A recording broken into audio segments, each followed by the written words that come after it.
Hacía algún tiempo no nos veíamos por aquí.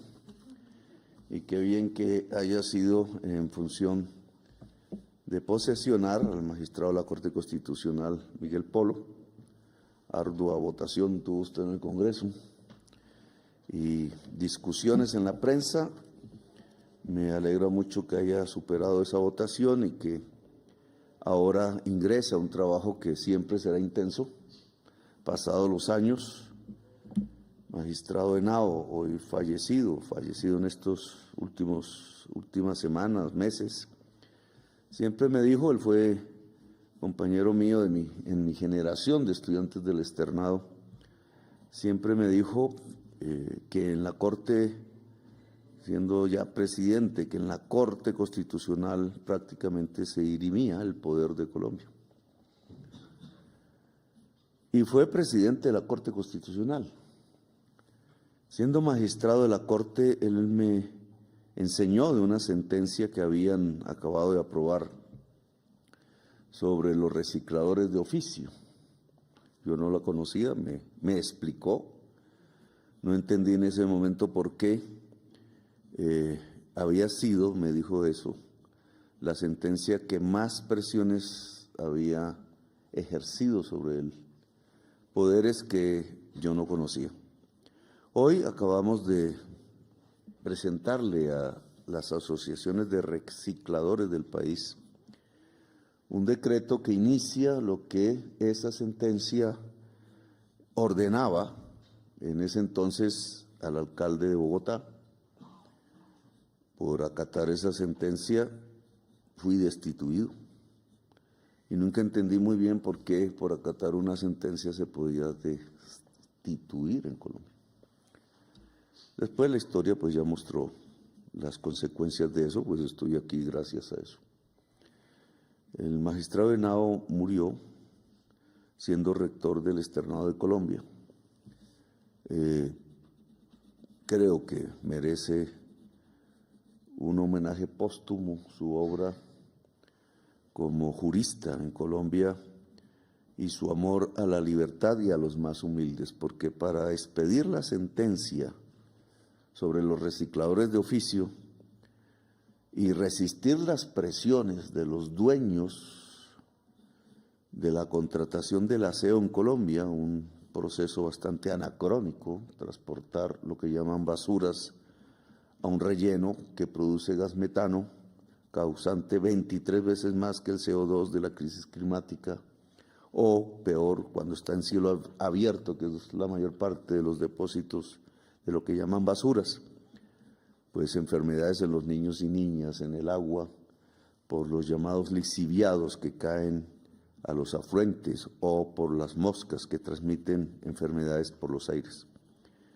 Ese amor por los más humildes lo tuvo siempre Henao, creció en él, y por eso esa sentencia y muchas otras que él les pidió hacen parte de una corriente del pensamiento jurídico que me parece profundamente articulable a lo que la Asamblea Nacional Constituyente exigió como la principal razón de ser de la Constitución del 91, que es un Estado social de derecho. Yo siempre he hablado aquí de eso, ¿qué significa un Estado social de derecho? ¿Por qué la palabra social se coloca en medio del Estado de Derecho? Porque el Estado de Derecho obviamente es un concepto que nace de la ideología liberal, democrática, europea, de hace 4 o 5 siglos, pero ese concepto de atravesar la palabra social dentro del Estado de Derecho tiene una razón de ser, y no puede ser más que los humildes, no puede ser más que la lucha por la igualdad. La palabra igualdad está bastante menospreciada hoy en el mundo, pero no hay Estado de Derecho sin igualdad en realidad.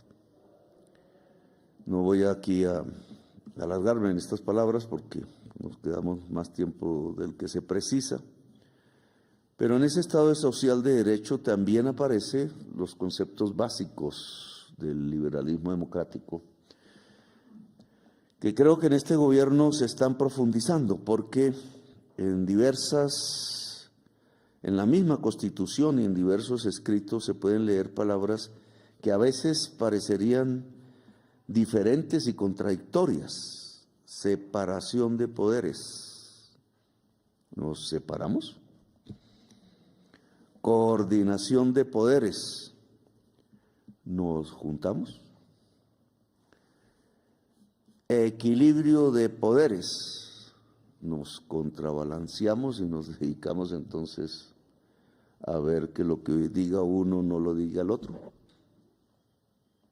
Estos tres conceptos que parecieran definir cosas contradictorias en sí mismo, ¿cómo se articulan en una democracia? Si seguimos leyendo un poco esos textos de la Constitución, pues nos aparece la participación popular como el eje de la soberanía, dice la Constitución, el pueblo. Y dice la Constitución que el pueblo es la base de todo poder en Colombia. Dice eso desde hace no solo la del 91, la del 86, que le agregaba la palabra Dios. Pero si la base de todo poder es el pueblo, será por eso que el presidente se posesiona ante el Congreso como representante del pueblo. Será por eso que el voto popular debe ser respetado, porque es el voto del pueblo. Y será por eso por lo cual nosotros todos aquí, los que ostentamos cargos públicos, obedecemos al pueblo. Tratamos de servir al pueblo, servidores públicos, servidores del pueblo. Por tanto, en mi opinión, ese poder popular, esa fuente de soberanía que nuestra Constitución deposita exclusivamente en el pueblo, creo que es la base de un Estado social de derecho. Y que nada de los anteriores conceptos puede esgrimirse en contra de la voluntad popular.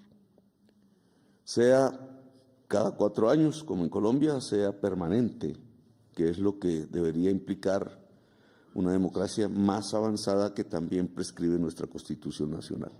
Estado social de derecho quizás es una articulación entre la democracia representativa y la democracia directa o popular.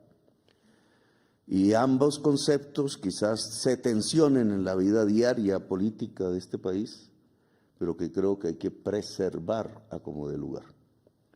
La democracia representativa, la del equilibrio de los poderes y la de la fuente soberana de todos los poderes, que es el pueblo, es lo que nos permite enfrentarnos a cualquier autoritarismo, a una historia regada por la sangre de la población, a un país cuya geografía parece estar llena de escombreras, de fosas comunes, de ciudadanos descuartizados en algo que se llama democracia formalmente, pero que riega la sangre de su pueblo y que no puede ser. Cuidar, por tanto, no solo el texto constitucional, sino la realidad de la historia para construir una sociedad democrática todos los días, justa, donde los derechos de la gente y sobre todo de los más humildes se preserve, me parece una hermosa tarea de quienes hacen parte de la Corte Constitucional, y usted hoy empieza a ser parte de esa Corte, la conoce muy bien porque ahí ha estado mucho tiempo, pero espero que su trabajo sea congratulado y aplaudido por el pueblo de Colombia. Gracias, magistrado, muy amable. Usted tiene de ahora en adelante un intenso trabajo con su familia, tiene que convencerla de los trasnochos, del estudio, de las tensiones, de las rabias que a uno le dan y que tiene que contener porque toca estar en este país al frente de las circunstancias que son difíciles. Gracias, magistrado, muy amable. Felicitaciones. Gracias.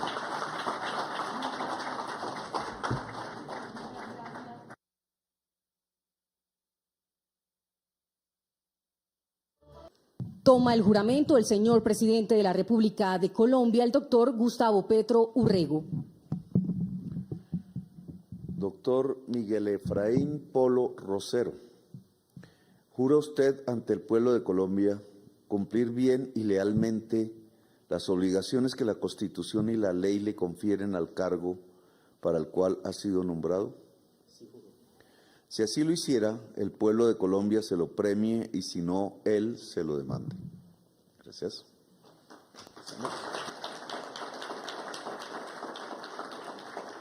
Firma del acta. Firma del acta de posesión en su orden. Firma el doctor Miguel Efraín Polo Rosero como magistrado de la Corte Constitucional posesionado.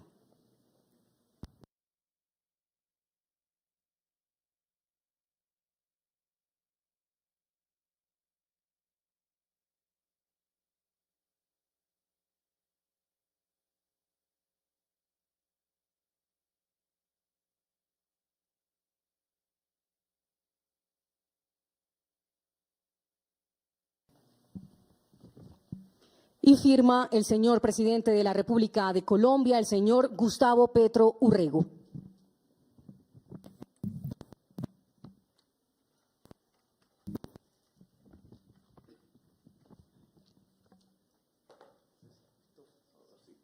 Un fuerte aplauso, por favor.